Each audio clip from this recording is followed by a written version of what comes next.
Assalamualaikum warahmatullahi wabarakatuh. Shalom, Om Swastiastu, Namo Buddhaya, Salam Kebajikan. Perkenalkan, saya Maureen Natali Seke dengan NPM 2019-210188 akan mewakili kelompok saya yaitu kelompok 6 untuk mempresentasikan hasil diskusi kelompok kami mengenai enzim dalam pangan. Mata kuliah analisis makanan ini diampu oleh Apoteker Diana Serlawati, Magister Sains, dan Dr. Apoteker Pri Sarnianto, Magister Sains. Kelompok kami terdiri dari Meriam Kasih Yesendrato sebagai koordinator, Nabila Hairunisa, Ajeng Sunti Dwi Antika, Alifa Sabita Isani, Alma Sarah Rafindra, Indah Gita Mulia Cahyani, Erika Amelia, dan saya sendiri Maureen Natali Seke.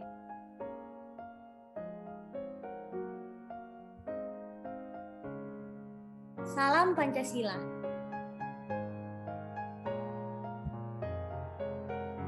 Kita akan membahas mengenai pengertian, klasifikasi dan sifat, enzim sebagai perusak pangan, enzim yang bermanfaat dalam pangan, dan kasus. Yang pertama kita akan membahas mengenai pengertian. Enzim adalah suatu kelompok protein yang menjalankan dan mengatur perubahan-perubahan kimia dalam sistem biologi. Zat ini dihasilkan oleh organ-organ hewan dan tanaman yang secara katalitik menjalankan berbagai reaksi seperti pemecahan hidrolisis, oksidasi, reduksi, isomerisasi, adisi, transfer radikal, dan pemutusan rantai karbon. Lalu kita akan membahas mengenai klasifikasi enzim. Enzim dapat diklasifikasikan ke dalam berbagai kelompok, yaitu yang pertama, kelompok oksidoreduktase. Enzim yang termasuk dalam kelompok ini adalah enzim yang dapat mengkatalisis oksidoreduksi antara dua substrat pada gugus-gugus. Yang kedua yaitu kelompok transferase, yaitu enzim yang mengkatalisa pemindahan bermacam-macam gugus fungsional dari suatu substansi ke substansi lainnya. Dan yang ketiga yaitu enzim hidrolase, yaitu enzim yang mengkatalisis pemecahan ikatan secara hidrolisa. Lalu enzim liase, yaitu enzim yang mengkatalisa pemecahan ikatan selain melalui hidrolisa. Lalu enzim isomerase, yaitu enzim yang mengkatalisa perubahan dari satu bentuk isomer ke bentuk isomer lainnya, atau enzim yang mengkatalisa reaksi isomerisasi. Lalu enzim ligase atau sintetase, yang adalah enzim yang mengkatalisa penggabungan dua molekul. Enzim ini mengkatalisa tipe sintesa tertentu. Lalu kita akan masuk dalam sifat-sifat enzim. Sifat enzim yang pertama yaitu termolabil, yaitu dapat dikatakan bahwa enzim dapat mudah rusak bila dipanaskan lebih dari 60 derajat Celcius. Yang kedua yaitu enzim merupakan senyawa protein sehingga sifat protein masih melekat pada enzim itu sendiri. Yang ketiga yaitu enzim bekerja spesifik, dikarenakan sisi aktif enzim setangkup dengan permukaan substrat tertentu. Lalu, enzim bekerja di dalam sel yang disebut dengan endoenzim maupun di luar sel yang disebut sebagai ektoenzim. Umumnya, enzim bekerja mengkatalisis reaksi satu arah atau irreversible, meskipun ada yang mengkatalisis dua arah atau reversible. Sifat enzim yang selanjutnya yaitu enzim dibutuhkan dalam jumlah sedikit dan sebagai biokatalisator, sehingga membuat suatu reaksi menjadi sangat cepat dan berulang-ulang. Lalu, sifat enzim yang selanjutnya yaitu enzim bersifat koloid, luas permukaan besar, dan bersifat hidrofil. Lalu, enzim dapat bereaksi dengan senyawa asam maupun senyawa basa, kation maupun anion. Enzim dapat dipacu maupun dihambat aktivitasnya. Lalu, Enzim merupakan biokatalisator yang dalam jumlah sedikit dapat memacu laju reaksi tanpa mengubah keseimbangan reaksi tersebut. Dan sifat yang selanjutnya yaitu enzim sangat peka terhadap faktor-faktor yang menyebabkan denaturasi protein, misalnya suhu, pH, dan lain-lain.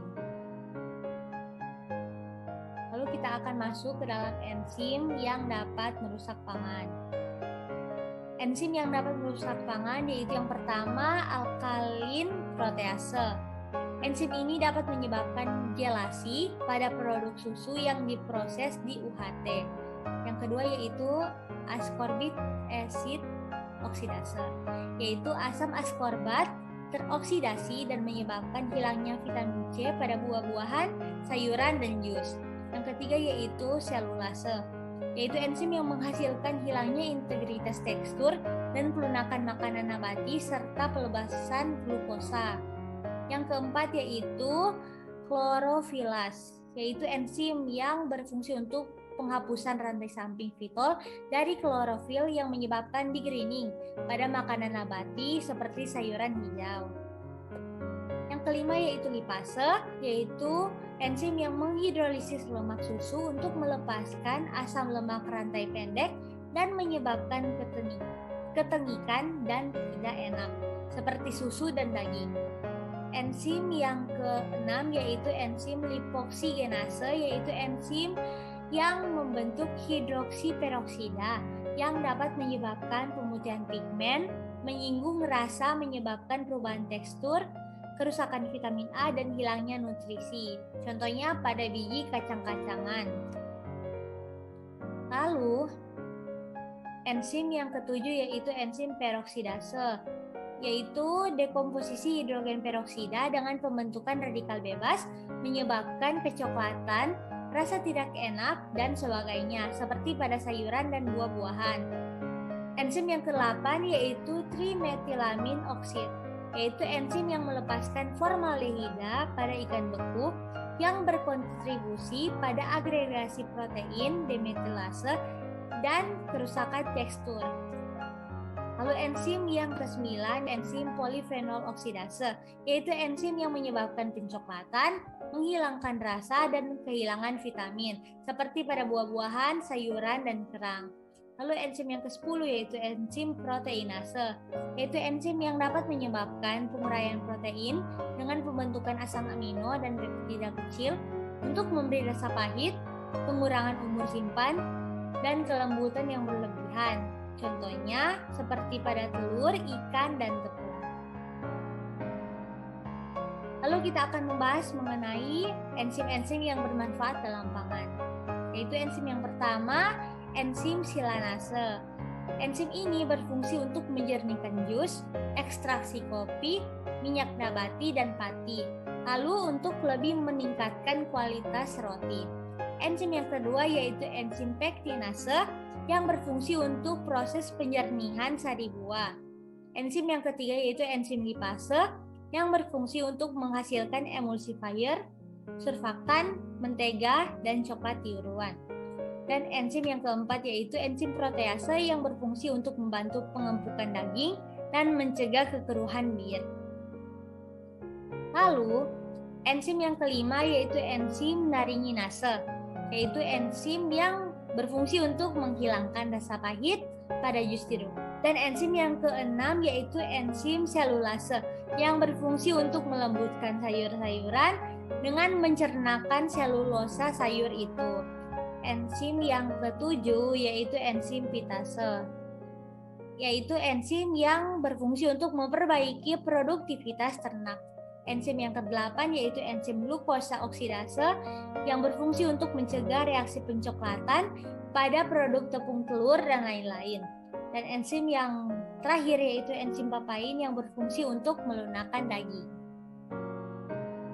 Sekarang kita masuk ke dalam kasus. Kali ini kita akan membahas kasus mengenai studi pemanfaatan enzim papain, getah buah pepaya untuk melunakkan daging. Penelitian ini dilakukan dengan tujuan untuk mengetahui kondisi optimum reaksi enzim papain dari getah buah pepaya yang digunakan untuk melunakkan daging.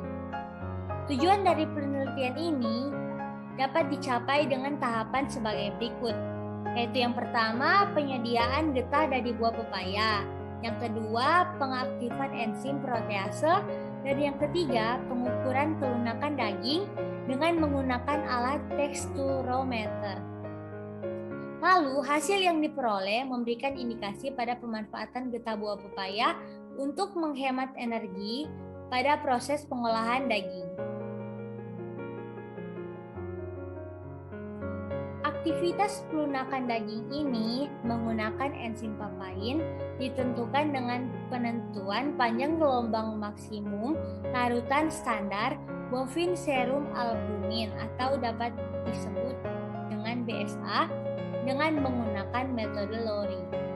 Metode Lowry ini merupakan pengembangan dari metode Biuret.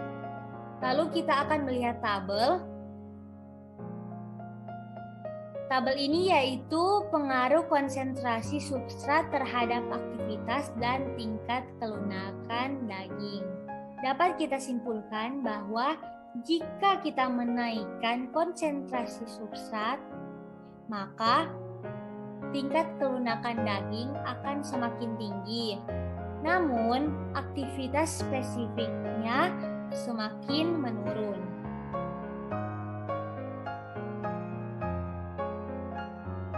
Berikut adalah daftar pustaka.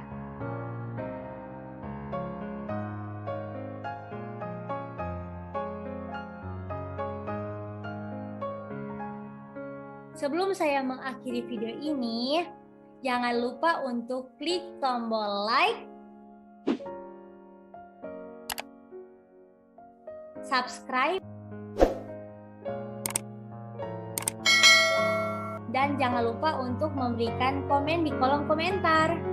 Terima kasih.